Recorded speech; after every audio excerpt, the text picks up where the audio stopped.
नमस्कार मंडळी. एक काळ गाजवणारी सुप्रसिद्ध अभिनेत्री, परंतु संपूर्ण कलाक्षेत्राने कुरूप म्हटलं होतं तरी देखील त्यांनी स्वबळावर आपलं नाव कमावून आपलं स्वतःचं एक वेगळं असं अस्तित्व निर्माण केलं होतं. त्यांनी त्यांच्या साधेपणावर चाहत्यांच्या मनात एक हक्काची जागा निर्माण केली होती. सिने इंडस्ट्रीत त्यांनी पहिल्यांदाच स्विमसूट परिधान केला होता. अशी एकमेव अभिनेत्री म्हणजे नूतन बहल. नूतन बहल यांनी 40 वर्ष चित्रपटसृष्टीत काम केलं. त्यांनी 80 पेक्षा जास्त चित्रपट गाजवले.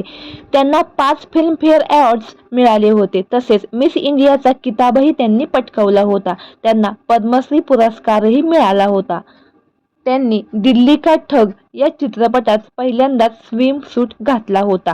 एकीकडे नूतन यांनी सिनेमांच्या जगात खूप नाव कमावलं. त्यांचं खरं आयुष्य दुःख, त्रास आणि संकटानेच भरलेलं होतं. नूतन यांचे चाहते खूप होते. राजेंद्र कुमार आणि शम्मी कपूर नूतन यांच्याबरोबर लग्न करण्यास उतावळे झाले होते. राजेंद्र कुमार यांनी तर नूतनच्या आईकडे नूतनचा हात देखील मागितला होता, पण त्यांनी साफ नकार दिला.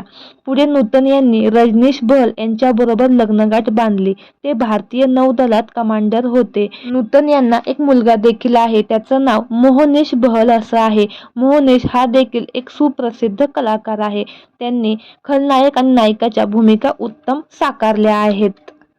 सर्व काही ठीकठाक चाललं होतं. मात्र वयाच्या 50व्या वर्षी त्यांना स्तनाचा कॅन्सर झाला आणि त्या अंथरुणाला खिळल्या. यातच त्यांचं दुःखद निधन झालं. एकापाठोपाठ एक संकटे त्यांच्या जीवनात आले. त्यांच्या अपार्टमेंटला मोठी आग लागली आणि त्यात त्यांच्या पतीचे देखील आगीत जळून मृत्यू झाला.